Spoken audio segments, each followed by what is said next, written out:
So hi everyone, it's really great to be here, a pleasure to speak with you guys. Like Stephen said, I was in Vancouver and Calgary last week, and it was so great. There was lots of great questions and answers and great conversation about nutrition, because it's one of those topics where it's a party trick, right? You go in, you say I'm a nutritionist, and everyone's asking you a lot of questions. So I will be here at the end of the event as well, if you guys have any more questions.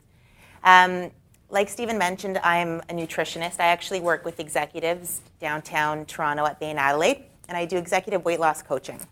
What does that mean? It's really creating strategies for busy people around what to eat and what not to eat, and fitting in travel and eating out in restaurants and all that good stuff.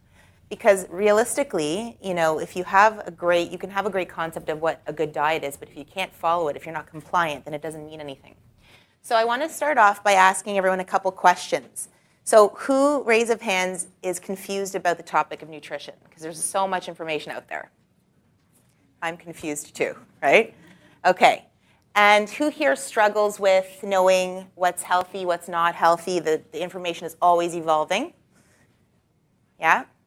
And who here is interested in sort of dispelling some myths around nutrition? Because, hey, yeah, show of hands. It's so funny, I always get the same, so I actually wanted to start this a little bit differently today, because I always get the same 4 questions around nutrition, and I want to dispel those myths to start, and then I'm going to lead into how what we eat affects our mood, our energy, our behavior, etc. Okay? So the first myth I want to dispel, and who here, show of hands, thinks that eggs cause high cholesterol?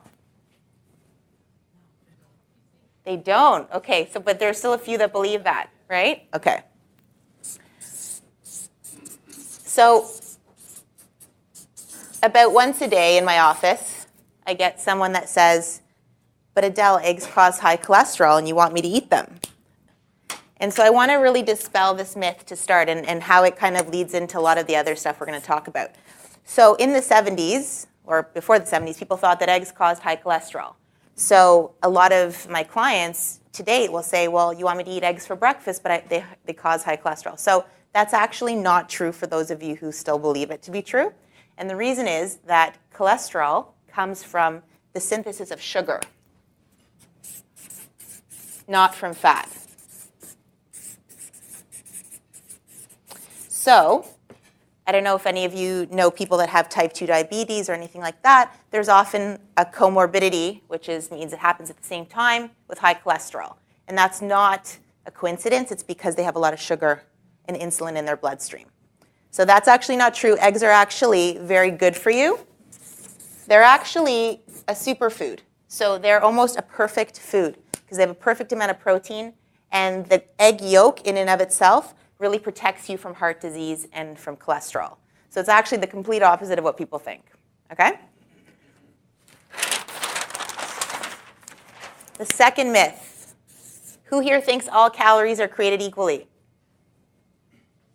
Nope, one person, a couple people. Don't be shy. It's okay, yeah? Okay. All calories are equal. So in the 80s, people thought that the low-fat diet craze, well, it was a craze, right? But what happened is that after that, it really led to a huge obesity epidemic. And the reason is people went and started eating low-fat, low-calorie food. And what happened was the incidence of type 2 diabetes increased and all that other good stuff because people were eating a lot of sugar. So if you were to eat a Mars bar, okay, at 250 calories. I think that's what it is. Or you were to eat, I don't know, let's say a chicken breast. Let's call it at 250. What's going to happen in the body? You're going to feel the same way? But specifically, what are you going to feel? Mars tastes good. So you're going to feel happy? Okay. Sorry, you're going to feel fuller. Okay. So this is going to lead me into sort of like a big topic, which, it's kind of everywhere now, but people talk a lot about the effect of blood sugar or insulin. You guys know what that is? So insulin, otherwise known as our blood sugar. And so what we now know, and I mean, this information is, nutrition is one of those things, nutritional sciences is actually one of those things that it changes every day. You're going to read something new, and something's always going to evolve because it's a science. And so what we knew about science 30 years ago is no longer applicable.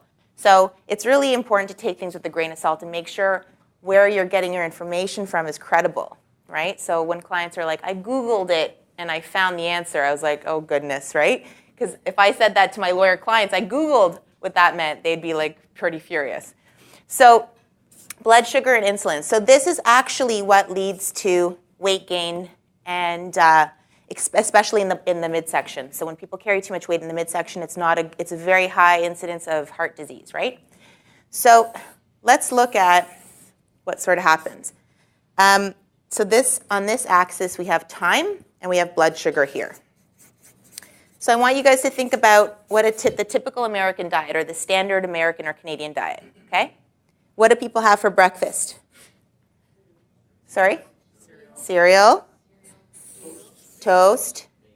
Bagels. What about muffins? Starbucks. Yeah. Yeah, a cake. A cake for, essentially, if you go to Starbucks, you're eating cake for breakfast, right? So what happens is, first thing in the morning, you have fasted all night, and the first thing you put in your body is something sugary, okay? And even if it's cereal and it's hidden sugar, because it sounds healthy because it says bran and high fiber, but if you actually read the ingredients, it's really high in sugar. So then what's next? What do people have for lunch? Fruit for lunch? Sorry? Burgers and fries. Okay. See, I have honest people in the front row. Thank you. Okay. Burgers and fries, or better yet, I always find this amazing. I walk through First Canadian Place, and they have the food court. And I say every day when I walk through, I look at people eating like pad thai and like really rich, heavy food, and I'm thinking, how do they function at work the rest of the day? I'd be like asleep on my desk. So people really, or like McDonald's, like people still really eat this way. It's always just very shocking to me. Okay, some kind of Thai food, something pretty heavy. Then what happens at 3 p.m.?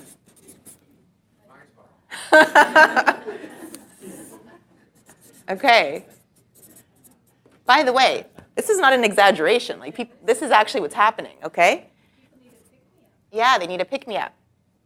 And I'm going to go back to that. Thank you. I'm going to go back to why they do. There's a method to the madness here, okay?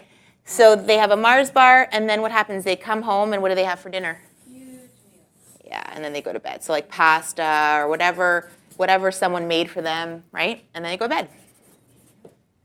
And that's what a typical American or Canadian, North American diet looks like, which is why our incidence of obesity is the highest and childhood obesity is the highest. High carbohydrates.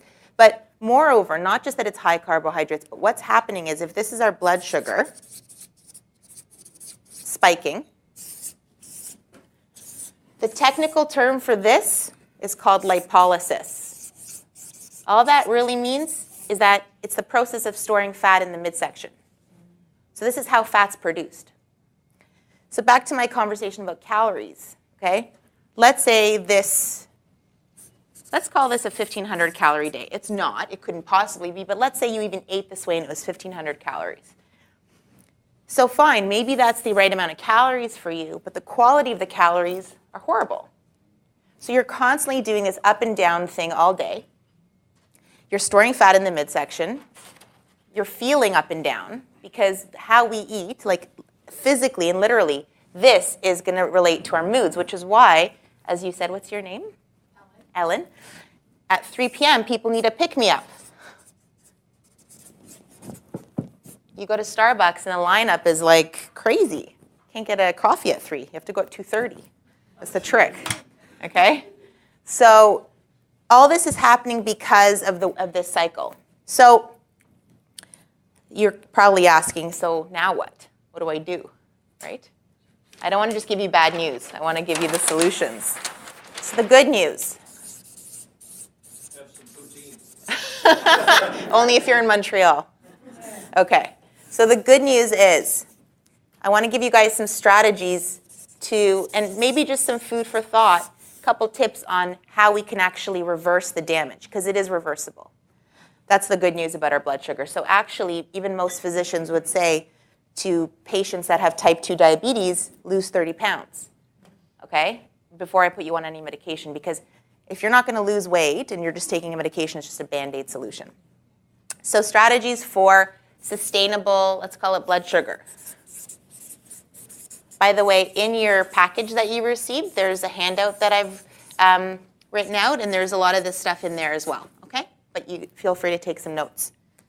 So the first one I would say, the most important thing, if you take one takeaway from me this evening, it's probably this one.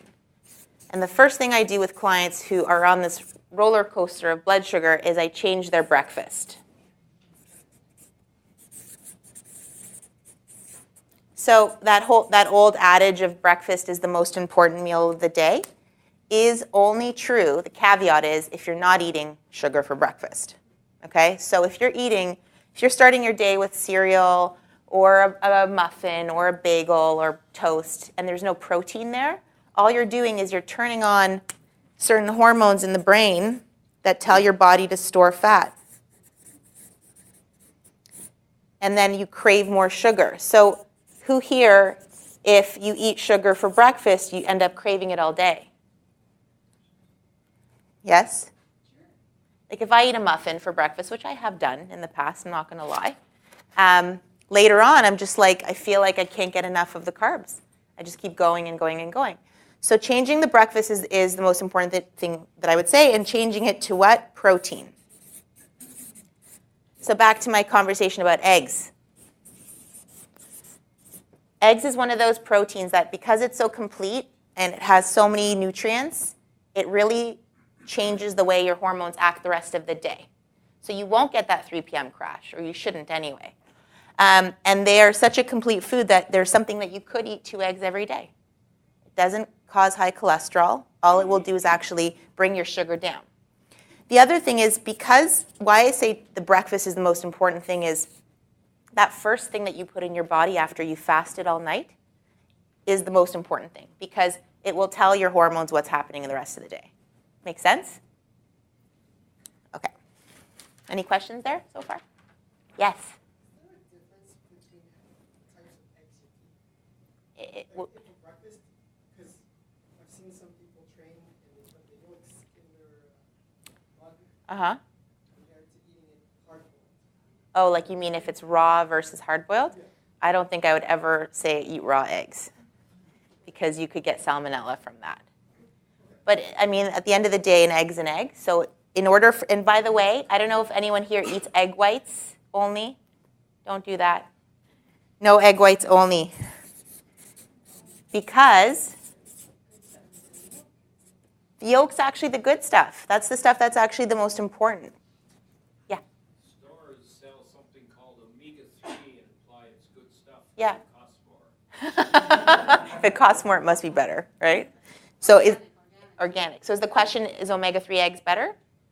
Well, here's the thing with, and it's a very good question, which I'll try to keep this answer pretty succinct, but a lot of the foods that we eat today are different than the way our parents, grandparents, ancestors ate them, because they're all fortified. What does that mean? They take things out and put them back in.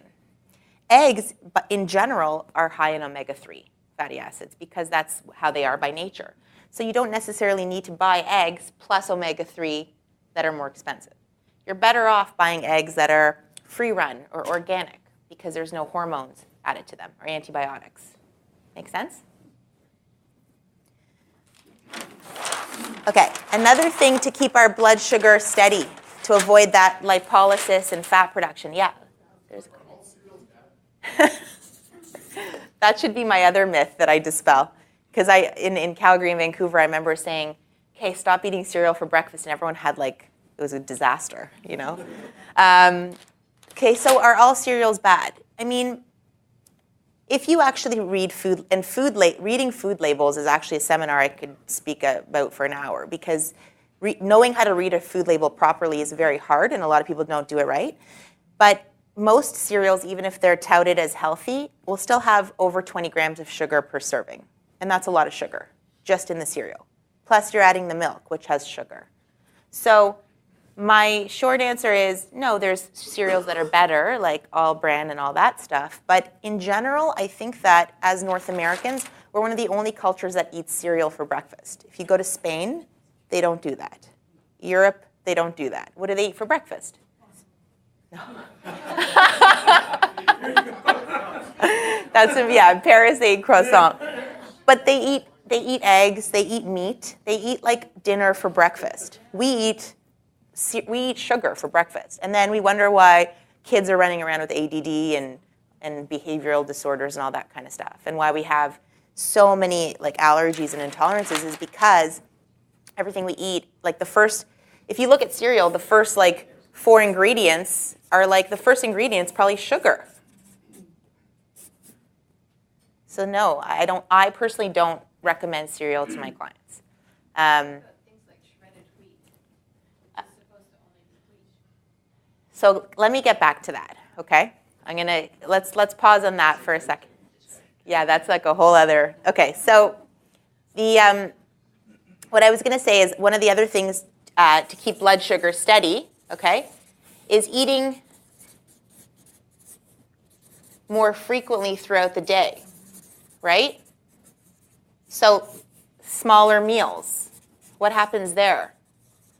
So what I call the executive diet, which is what most of my executives, when they come in, this is what it looks like. They don't eat anything, and then they eat a lot. Yeah. Right? Sound right? Which I don't get. Like, how do you function here? But, I mean, the body gets used to a lot of things. So that's called the executive diet.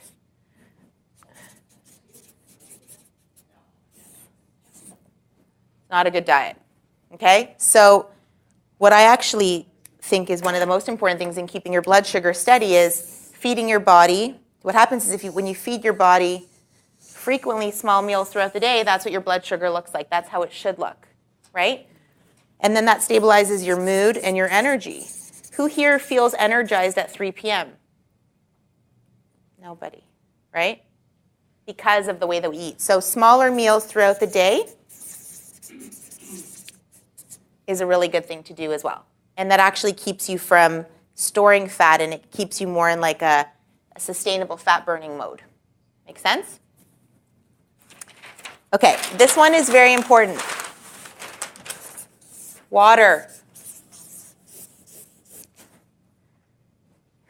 Everyone's like, oh no. Who here thinks they drink enough water? Okay, can I ask you how much you drink?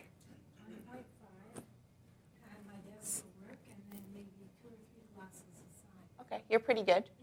Okay, yeah. Your desk must be close to the washroom. Do you know what's funny is that whenever I tell my clients you got to drink more water, they say, oh, I'm going to go to the washroom more. I'm like, what's the problem with that? Like, you're not a camel. The other thing is, if you go to the washroom, okay, when you first start drinking a lot of water and you go to the washroom a lot, this is a sign that you're so dehydrated because your body should actually stabilize. So that means that if you drink a lot and you go to the bathroom a lot, you need to drink more. I know it sounds counterintuitive, but you are very dehydrated. But let me tell you how much adults are supposed to drink.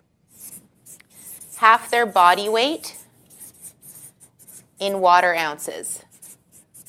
So, right, we're nowhere close to that, most people. Kilos or pounds? Body weight in pounds. So for like a 150-pound woman, half her body weight, we're looking at about 8 to 14 glasses, depending on how much you weigh, right? Most people don't do that. It's half your body weight in water ounces. Oh yeah, so I mean, the bigger you are, the more you need to drink, because you're. Tea and coffee count in that? So this is a very good question. So, coffee does not count as water because it has caffeine and it's a diuretic. So you lose water every time you drink water. So my rule of thumb for people that drink coffee, by the way, I'm not against drinking coffee, but for every 1 coffee, you drink 2 waters. There's a really great book written by, when I was doing my master's, I had to read this book. It was written by an Indian physician who basically wrote this book on dehydration. And he said that most of the ailments in North America today are because of severe dehydration. And I found it's a fascinating book, and I don't know the name off the top of my head, but if you are interested, email me and I can find the name. But it's true. Like, this is, if there's one thing that clients, like when clients come to me, they always want to know, like, what's the quick fix, or what are the magic things I need to do? And I actually say it's all the small stuff that makes the biggest difference. If you're not drinking enough water, all the other stuff is kind of like a moot point. So there's certain things that are just, water is one of them. Okay? Another one that's important in terms of keeping blood sugar steady is not eating too close to bedtime, which leads me to something really important we're going to talk about in a few minutes. But so they say 2 to 3 hours before bed. So that's flexible. If you're someone that goes to bed at midnight, your last meal should be no later than 9. If you go to bed at 10, you shouldn't eat at 9. So there's a couple reasons for that. So we're going to draw the brain. It's going to look something like a brain. I don't promise. Not an artist. Okay. So this area of the brain is called the frontal lobe. Okay? The frontal lobe is also called the reward center. So what's so cool about the reward center? So it's the most primal part of our brain, and it's where all addiction lies. So alcohol, drugs, gambling, all that stuff. But guess what else is addictive? Food. Food substances is what they call them now. That's what's so funny. It's not even a coined food. But certain foods, which I'll talk about in a minute, are the second most addictive substance after heroin. So when you see obesity as an epidemic, it has nothing to do with people's willpower. When people say, oh, they have no willpower. 10% of what people do is because of willpower. The rest is because of how the brain works. So let's think about something like chips. Tell me something about chips.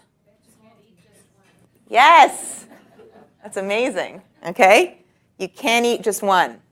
Salt. Yeah, it has salt. What else? What are the constituents of chips? Fat. And what else? You'll be surprised. Sugar.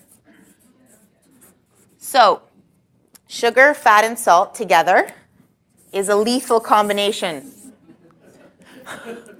Okay?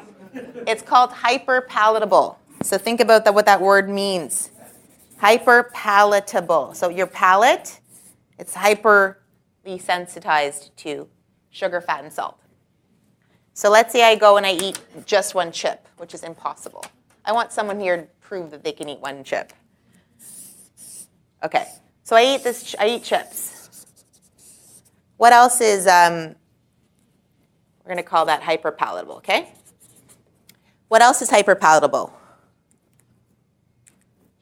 Chocolate. Yeah, what else? Come on, the list goes on. Pizza, croissant, cookies, anything at Starbucks, or Tim Hortons for that matter. McDonald's, you get the drift, right? Fast food. Most things are because they're a combination of sugar, fat, and salt. Which, to the point of the gentleman in the back, why you said, are there any healthy cereals? Not really, because they all have sugar, fat, and salt. Okay? So that makes them, so it leaves this imprint on the brain. And what happens is it stimulates a release of, have you guys heard of the hormone called dopamine? It's the feel-good hormone. It makes you feel good. We'll do that. Okay? And you end up having what's called a feedback loop. So every time you eat it, you feel good, and then you do it again. Right? We're pretty simple creatures. Feel good, you do it again, and over and over and over, and you're in this pattern. Okay? This doesn't happen with healthy stuff, fortunately or unfortunately. Okay? But so let's think about a couple things. So I'm going to come back to this diagram, but I want you guys to consider the possibility that we're all creatures of habit, specifically around food and the hyperpalatable stuff. So who here gets a craving around 3 p.m. for something sweet? Show of hands. Come on, I know there's more of you. Yes. Okay. Is that a coincidence? No. I think not.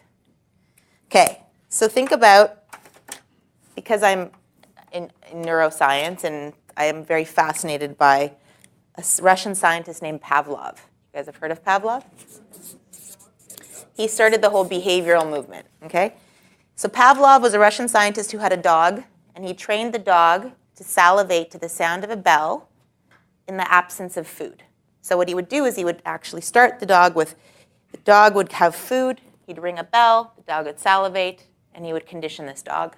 Eventually, he could ring the bell without the dog seeing any food, and the dog would salivate.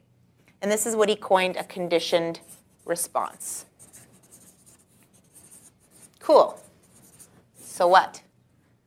So we're all doing it every day, conditioned responses to food. We are like Pavlov's dog. So let me explain further. Why 3 p.m.? So when you were a kid in school, what time did you come home from school? 3. What did you eat?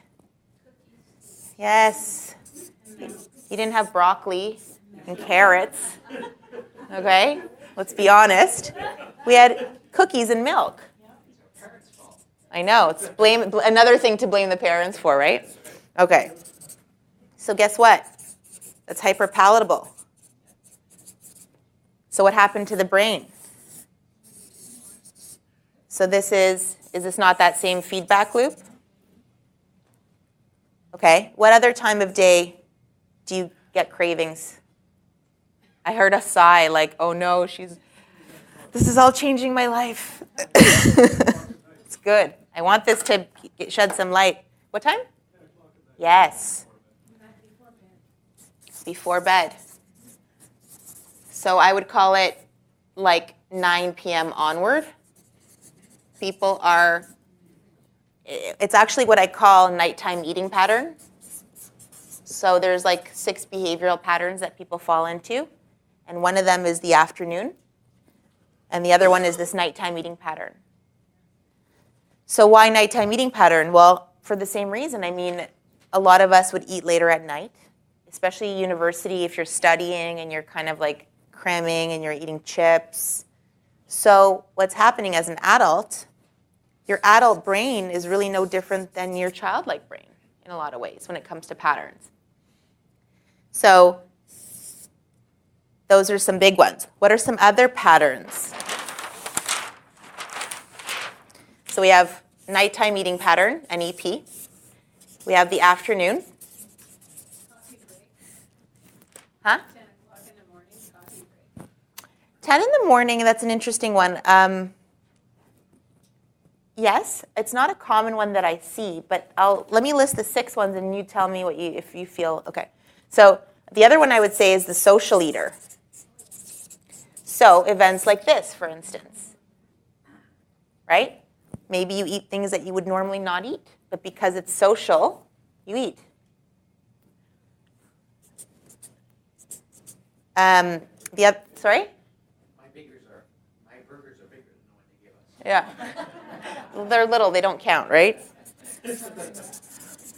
I have a client that once asked me, if no one was around to see me eat it, do the calories count? That was a good one. People get really creative when it comes to this stuff. So homecoming, this is a big one for my executives. This is like the 5 to 6 p.m. So tell me if this sounds like you. You don't eat all day because you're busy and you're in meetings, etc. Then you realize it's time to go home. Then you go home and your wife or husband or whoever you live with is making dinner and you eat like everything in the pantry and then you sit down to dinner. Yeah?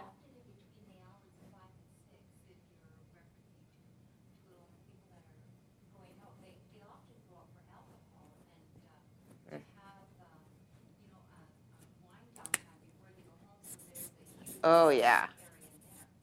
Brilliant. Okay, we'll get back to that. So alcohol and how it contributes to all this. But yes, So this time of day is a big trigger for a lot of people, especially busy people, because what they've done all day is they've starved themselves. They go home and they eat everything but the kitchen sink, and then they sit down to dinner. But they don't count the food that they ate while standing over the sink or in the fridge, right? Because it's not. So this homecoming is a big trigger for people. To your point about alcohol and how all this ties back to insulin and your blood sugar. So let's think about also how our culture around drinking is very interesting, because in Europe, I go back to Europe just because the Mediterranean diet is touted as they're the healthiest people. They drink wine with their food. They sit down to dinner and they have a glass of wine. But they usually eat something first and then they drink their wine. We drink on an empty stomach and then we eat. So it triggers us to eat more because alcohol is sugar. So think about that diagram we had where most people are doing this all day, right? So they're here and then they go have an alcoholic drink. What happens? They go up and then they crash. And then when they crash, they eat junk.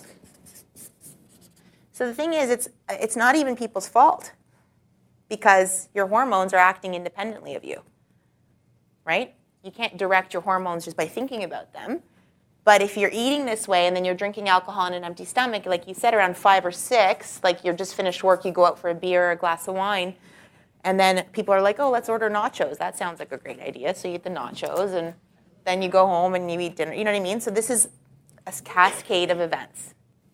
My point about illustrating this stuff is that it's not happening by accident. Okay? It's all happening because of the way we're programmed. There are a couple more that, okay, so nighttime eating, afternoon social, homecoming, the weekend eater. Who's a weekend eater? No one here? You are? Yeah? Okay. So what I mean by that is you're like picture perfect Monday to Friday, and then the weekend comes, and it's party time. Okay? There are a lot of people who live this way. I had a client who would gain 10 pounds after the weekend. Every weekend, I'm like, what are you eating? You know what I mean? Everything was the answer. But so a lot of people fall into this, and I think a lot of that has to do with like just how we're socialized. Like even as kids, the weekends are when you'd have birthday parties and all sorts of events. And this is what happens as an adult. And then the last one I have is the bored eater. And I would have to say, I'm sorry, ladies, this is more the women. Bored leads to food, comfort, whatever. But these are the sort of 6 behavioral patterns that I've kind of coined and found that a lot of clients fall into. So when I find out that you're one of these patterns, we create strategies around how not to do this pattern. Because my theory is that if you don't overeat in your trigger time, you shouldn't struggle with your weight. Make sense?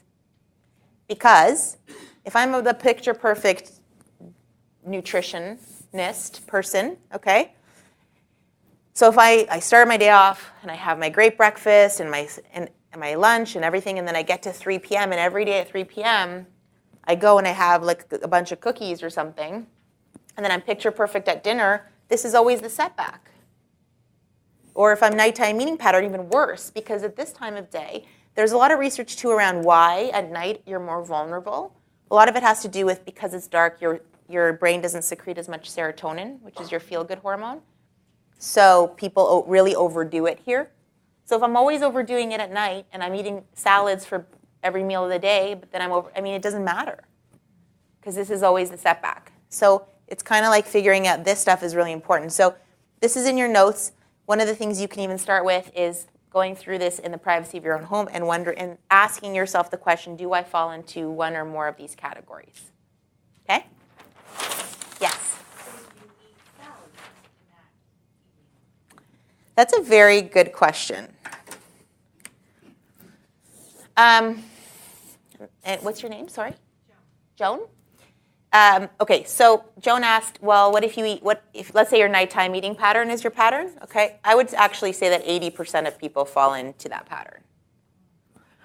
So if you are nighttime eating pattern and Joan says, well, what if you eat salad? Or like celery and carrots or whatever. Well, from a caloric perspective, you're eating less calories. But from a behavioral perspective, it's the same thing. You just tell your brain, I'm eating now. So one of the things I talk about with clients is I actually create strategies around whatever you do, you can't eat between 9 and 12. I don't care if it's celery and carrots. You can't do it for 21 days. Because 21 days is what it takes to make or break a pattern. It's what smokers have to do. Can't smoke a cigarette for 21 days. The first 3 days, you want to poke your eyes out. Then it gets easier. Same thing with food. I mean, it's so, once you are aware of this, right, just having this conversation tonight is going to open up a conversation you're going to have with yourself. And then you're going to see, wow, I can't believe I do this every night. And then you're going to say, okay, I'm going to listen to Adele and I'm going to try not to eat for 21 days at night. And the first 3 days, you're going to have this voice in your head that's like, no, you need something, you're hungry. No, it's not the pattern, it's you're hungry. It's not you're hungry, it's the pattern. So that, I would say, is like a good homework piece for everyone to go home tonight. And if you guys have more questions specifically, this is all stuff you can email me about, and I'm happy to chat with you more about it. Yeah, there's a question. Sometimes I come home after sports Mm-hmm. and it's late and I'm hungry. Mm-hmm. Do you think it's healthier to go to sleep hungry or should I? Do you have nighttime eating pattern? Do you have, Once in a while I'll eat something before I go to bed. but Okay. do you struggle with your weight? So then it's not a problem. So it's only a problem if it's a problem. Does that make sense? If I'm in peak shape and I'm an athlete, that's a totally different conversation because you're not eating because you're triggered to eat because it's a bad pattern. Maybe you're eating because you need more protein or more calories in your diet. Does that make sense? So there's a distinction between, I have clients who are athletes. I have clients who need to lose 100 pounds. I'm not speaking to them in the same way because if you're a pro basketball player and you need to eat like, Michael Phelps needs to eat 10,000 calories a day just to sustain his weight because he's in the pool 8 hours a day. But for most people, most executives, we're pretty sedentary. So we don't need to eat 10,000 calories a day, which we were kind of close to. Okay, I'm being told I have 5 minutes left. So I'm going to stop talking for a minute, and I want any questions, please ask me, because we'll do a little Q&A. Okay, lady in the back. I do drink a lot of water, Uh-huh. but to make the water, use the word palatable, Yeah. I do put crystal light.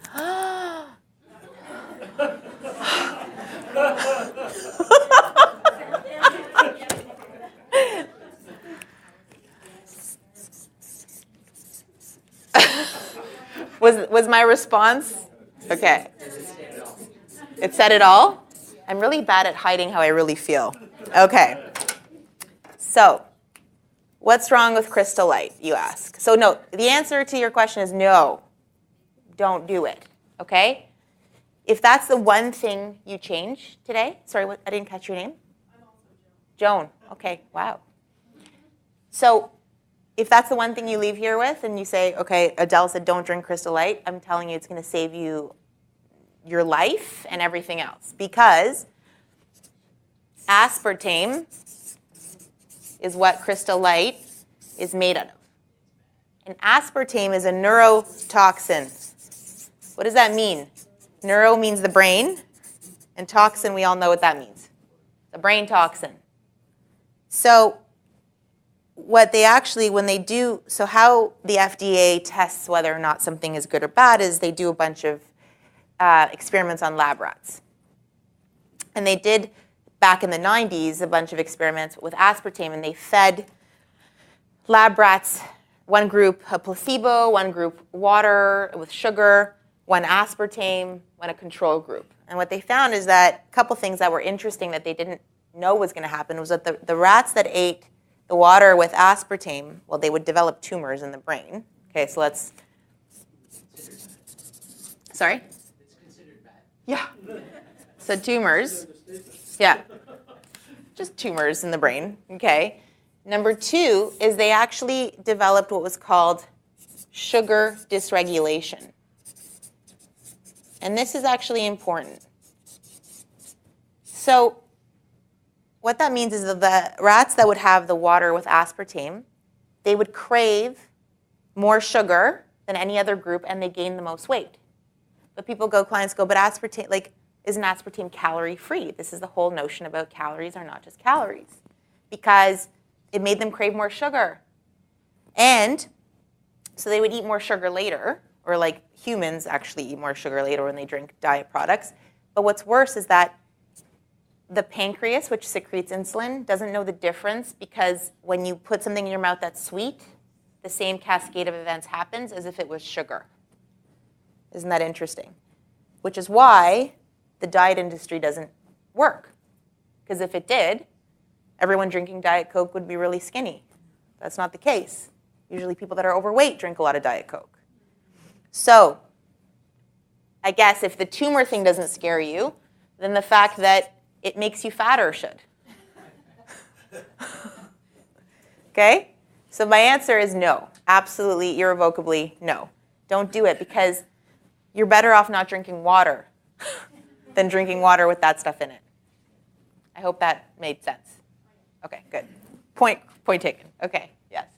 So I have a question. Uh-huh. Sorry, I write like a really... Thank you for clarifying it, because that's very true. In fact, I believe in Europe it's better. Aspartame? Yeah, Europeans, like, I mean, We no don't- we people... don't find it. No. That's... So the question begs the question as to why it isn't allowed here. It's funny, I was reading an article by Fluke today about that the government, like the FDA, like they actually have a marketing campaign to try to make foods more hyper-palatable so people buy more of them. Right. So it's not an accident. So my question Yeah. is, leading to this, is what is your take on sweeteners that are plant? Oh, like Natural stevia? plant, like stevia? Yeah. So stevia, for those of you, that's a very good question, thank you. Stevia, for those of you who don't know, That's what I is, take right now. yeah, it's a natural sweetener derived by a cactus. So, I mean, I'm of two minds about this. So I think that if you're going to use a sweetener, you should use something like stevia because it's natural. But not all things natural are also good for you. Okay, and it's funny because when I was doing my degree, I did a whole semester in herbal medicine and like homeopathy.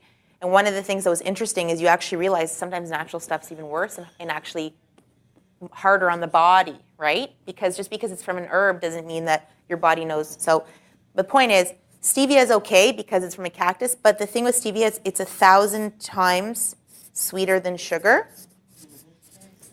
You can't use a whole package, right? You got to use you lose a little one.